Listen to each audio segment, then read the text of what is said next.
इसी पर और ज्यादा बातचीत के लिए आइए रुक करते हैं सूर्य समाचार के editor in chief Mukesh Rajput का। मुकेश जी, किन किन बातों का ध्यान रखा गया है? अगर इस लिस्ट को हम ध्यान से देखें, जो 62 उम्मीदवारों की लिस्ट आज जारी की है बीजेपी ने, किन किन बातों का ध्यान रखा है? कौन कौन से बड़े चेहरे हैं और क्या फैक्टर्स को ध्यान में रखकर ये प्रत्याशी तय किए गए हैं? क्या लगता है?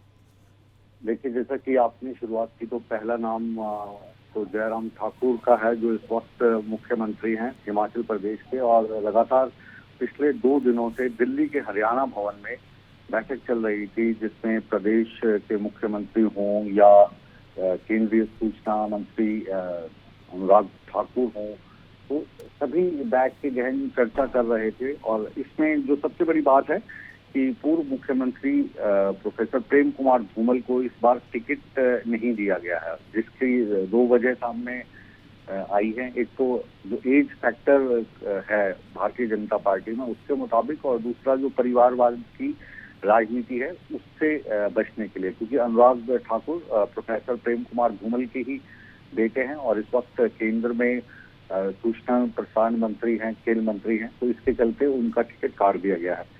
एक तो बड़ी खबर इस लिस्ट में ये देखी जा सकती है। और दूसरा आप कहें कि इसमें जो शिमला के विधायक हैं सुरेश भारद्वाज, उनका टिकट बदला गया है। उनको शिमला मुख्य टिकट की बजाय इस बार कसुम्पटी से टिकट दिया गया है, तो ये एक बड़ा चेंज देखने को मिल रहा है। और तीसरी अगर हम बड़ी बात करें तो हिमाचल प्रदेश की राजनीति में नरेंद्र बरागटा एक बड़ा नाम रहे हैं। उनके स्वर्गवास के बाद उनके बेटे को टिकट नहीं दी गई थी और पिछली बार वो निर्दलीय उम्मीदवार के तौर पर खड़े हुए थे, हालांकि उनकी हार हो गई थी। फिर कुछ महीने पहले उन्होंने फिर से भारतीय जनता पार्टी ज्वाइन की, तो उनको टिकट इस बार दे दिया गया है चेतन बरागटा को।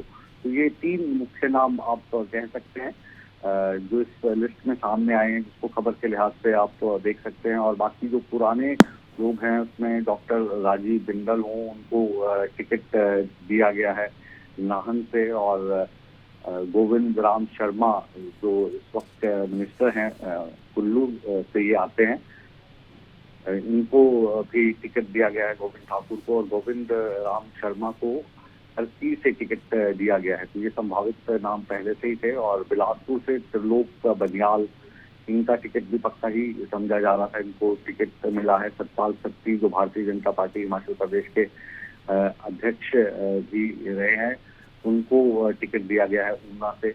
और चिंतपूर्णी से बलबीर सिंह चौधरी, तो ये मुख्य नाम जितने भी थे तकरीबन सभी को इसमें टिकट मिला है। और आप तो कह सकते हैं भारतीय जनता पार्टी ने काफी मशक्कत के बाद, काफी मंथन के बाद इन टिकटों को फाइनल किया है।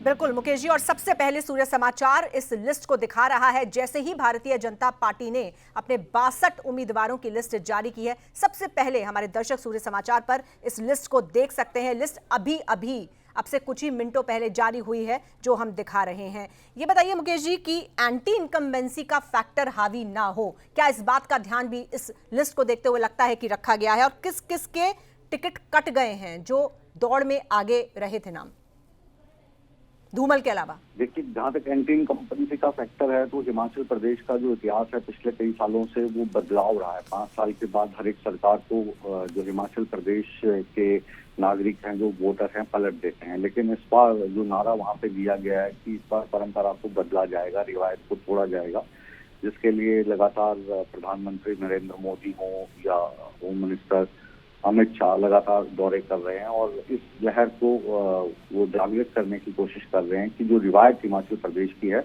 उस रिवायत को तोड़कर इस बार सरकार को रिपीट किया जाएगा।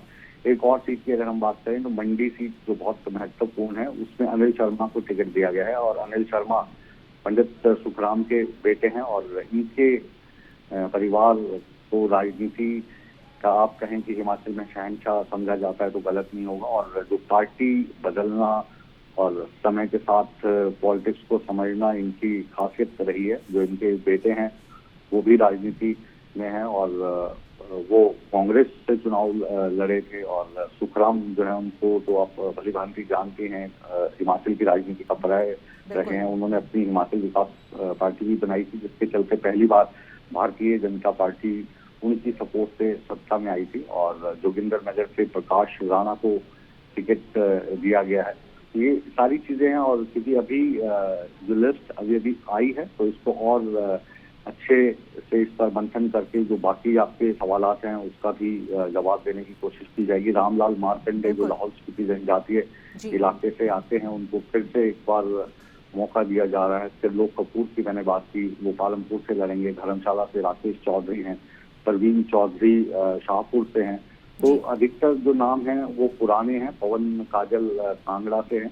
तो अब जो लिस्ट है 68 यहाँ पे विधानसभा कॉन्स्टिट्यूंसीज हैं और भारतीय जनता पार्टी ने तमाम जो 68 सीटें हैं इन पर अपने उम्मीदवारों की घोषणा कर दी है। बिल्कुल, बहुत शुक्रिया आपका मुकेश जी हमारे साथ जुड़ने के लिए, इस पूरी बातचीत के लिए। तो